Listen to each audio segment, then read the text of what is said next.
ఈ రోజే డౌన్లోడ్ చేయండి. మీ ఫేవరెట్ షోస్ చూడండి.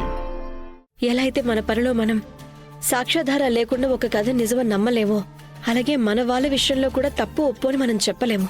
ముందు మనం మన వాళ్ళ గురించి మొత్తం అంతా తెలుసుకోవాలి. సరేనా?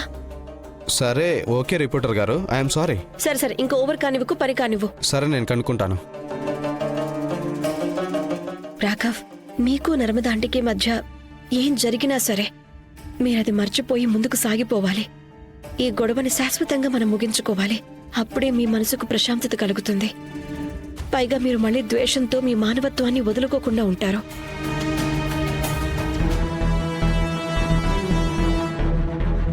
నేను ఇక్కడి నుంచి వెళ్ళిపోతాను, ఓకేనా? నేనేమనుకుంటున్నానంటే నేను కూడా లోపలికి వచ్చి గురుమాత ఆశీర్వాదం తీసుకుంటాను. ఎంతైనా మనం మామ్ డాడ్ అయిపోతున్నాం కదా.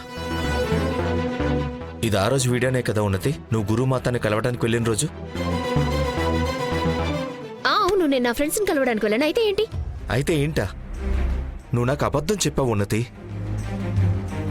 నీ అబద్ధం చెప్పే అలవాటు వల్ల మనం డైవర్స్ వరకు వెళ్ళాం, అది నీకు తెలుసు కదా. అయినా సరే నువ్వు అబద్ధం చెప్పావా? నేను నీకేం జస్టిఫికేషన్ ఇవ్వాల్సిన అవసరం లేదు, ఎందుకంటే నాకు విసుగొచ్చేసింది. మాటి మాటికి సంజాసులు చెప్పుకుంటూ నేను ఫైనల్ వెళ్ళిపోతున్నాను. నువ్వు ప్రతిరోజు చేసే డ్రామాలకి నాకు విసుగొచ్చేసింది. అసలైనా నీ దగ్గర నచ్చ చెప్పడానికి మాత్రం ఏముంది? అయినా పార్టీకి వెళ్ళాలనుకున్నప్పుడు నాకు చెప్పి వెళ్ళొచ్చు కదా. నువ్వేం చెప్పేవాడువో నాకు తెలుసు. నువ్వు తల్లివి కాబోతున్నావు, నువ్వు ప్రెగ్నెంట్వి, నువ్వు ఈ ఇంటి కోడలివి. అండ్ ఫన్నీ విషయం ఏంటో తెలుసా ధ్రువ్, నువ్వు నాకంటే ఎక్కువగా జనం ఏమనుకుంటారో అనేది ఆలోచిస్తావు.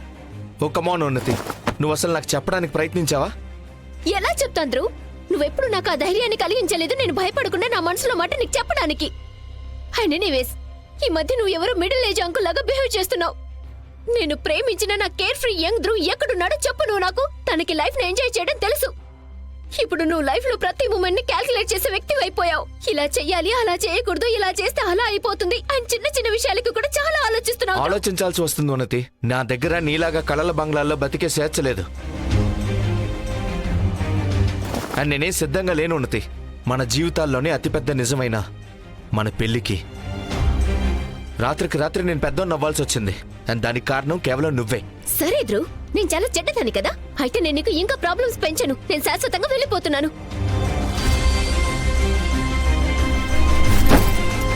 ఇదేం డ్రామా ఉన్నతి? నేను డ్రామాలు చేయట్లేదు ధ్రువ్. బ్యాగ్ లోపల పెట్టి. నేను పెట్టాను. ఆయన నువ్వు కూడా. అరే అరే అరే, ఇక్కడ ఏం జరుగుతుంది? మీరిద్దరు ఎందుకు ఇలా గొడవ పడుతున్నారు? అయినా నువ్వు ఎక్కడికి వెళ్తున్నావు ఉన్నతి? చిన్నత్తయ్యకి చెప్పు నేను ఎక్కడికి వెళ్తున్నాను. ఏం లేదు పిన్ని, తను కొన్ని బట్టలు డ్రై క్లీనింగ్ ఇవ్వాలంటే అవి తీసి పెడుతుందంతే.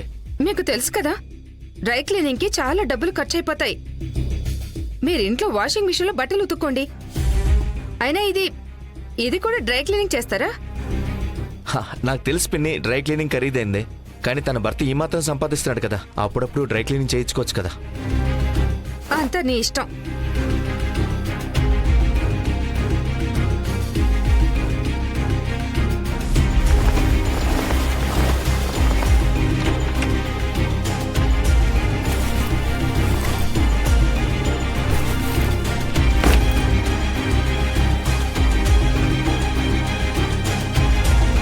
వావ్ ఉన్నతి, దీన్ని అంటారు రివర్స్ సైకాలజీ అని. క్షమాపణ చెప్పక్కర్లేదు, తల వంచక్కర్లేదు, జస్ట్ అటాక్ చేయాలంతే.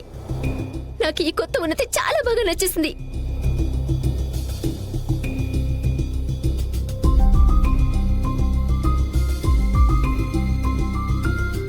So hot. విషయం ఇంతవరకు వస్తుందని నేను అస్సలు అనుకోలేదమ్మా. నువ్వు నాకు ముందే చెప్పి ఉండాల్సింది కదా. రేఖ, నర్మదా గారి కోసం హాస్పిటల్కి నేను భోజనం తీసుకువెళ్లేదాన్ని. నీకు తెలుసు కదా మీ ఇంట్లో వాళ్ళకి నర్మదా గారంటే అస్సలు ఇష్టం ఉండదని. పర్వాలేదమ్మా, జరిగేదేదో జరిగిపోయింది.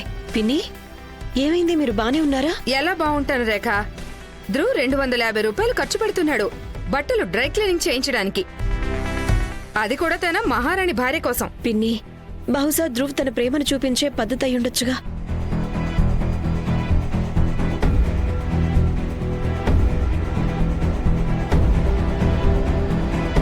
హాయ్ అక్క.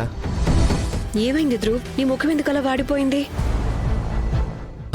లేదక్క, అలాంటిదేం లేదు.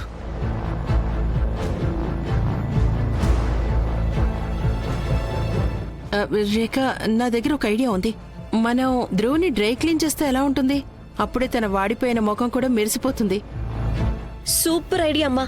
నేను ఇప్పుడే విని డ్రై క్లీనింగ్ చేస్తాను. అక్క వద్దంటున్నాను కదా. నువ్వు చాలా బోరింగ్ అయిపోయావు ధ్రువ్. మీరు అసలు ఏమనుకుంటున్నారు? నేను ఏమైనా సర్కస్లో జోకర్లో ఎప్పుడు నవ్వుతూ ఉంటానన్నా? అరే సరే యార్, నా లైఫ్ని ఎంజాయ్ చేయడం రాదు, నేను కొంచెం బోరింగే. అరే సారీ, నేను కొంచెం ఎక్కువ రియాక్ట్ అయ్యాను. సారీ. అరే ఇంట్లో వాళ్ళకి ఎవరైనా సారీ చెప్తారా? ఇది డబ్బున్నోళ్ళు జబ్బు కదా, నీకెప్పుడు అంటుకుంది? అక్క, నేను ఈ రాత్రికి నర్మదా ఆంటీని కలవడానికి హాస్పిటల్కి వస్తాను. సరే. ఎవరున్నారు హాస్పిటల్లో?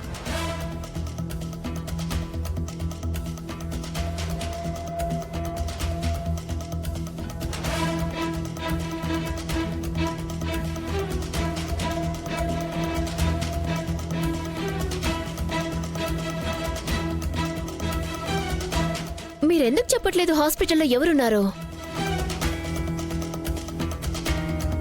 అది అమ్మ రేఖ, నువ్వు వెళ్ళు, నీకు ఆలస్యం అవుతుంది కదా, నేను చెప్తాను. అమ్మా. నేను రేఖని దిగబెట్టొస్తాను. ఎవరు ఎందుకు చెప్పట్లేదు హాస్పిటల్లో ఎవరున్నారంటే? అది విరాజ్, అదే రేఖ ఆఫీస్ ఫ్రెండ్ ఉన్నాడు కదా, తనకే బాక్స్ ఇవ్వడానికి వెళ్ళింది హాస్పిటల్కి. ఓ,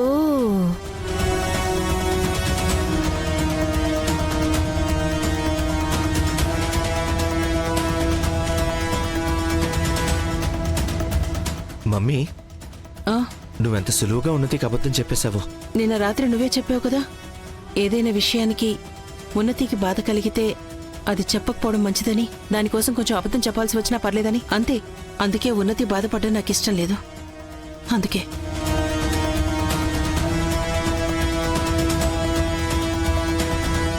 అవునండి, రేఖని మాట్లాడుతున్నాను నేను. అవునండి, ఆ రోజు నేనే మీ షాప్కి వచ్చాను పెండెంట్ డిజైన్ మీకు చూపించడానికి. మేడం, ఆ పెండెంట్ మా షాప్లోదే. మా నాన్నగారు సత్యనారాయణ గారే దాన్ని తయారు చేశారు. మా పాత బిల్లో దాని బిల్లు కూడా దొరికింది.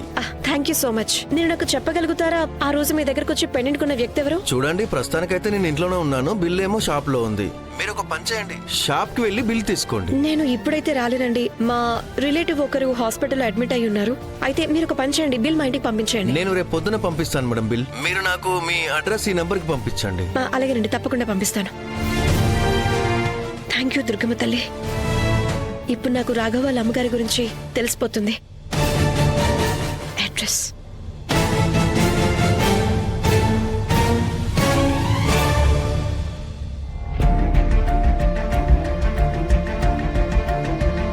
నీకు ఈరోజు ఎక్స్ట్రా షిఫ్ట్ కదా, సో నేను నీకోసం ఫేవరెట్ డిన్నర్ రెడీ చేశాను. అరే, నేను ఇది మరీ అంత దారుణంగా కూడా ఏం చేయలేదు. నాకు ఇప్పుడు వంట చేయడం వచ్చేసింది. ఉన్నతి, నేనేమి ఎక్స్ట్రా షిఫ్ట్ కోసం వెళ్ళట్లేదు. మరైతే ఎక్కడికి వెళ్తున్నావు? నేను హాస్పిటల్కి వెళ్తున్నాను. ఓ, విరాజ్ దగ్గర ఉండడానికి ఎవరు లేరేమో కదా?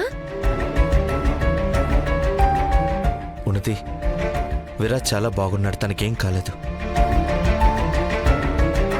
నేను నర్మదా ఆంటీని కలవడానికి వెళ్తున్నాను.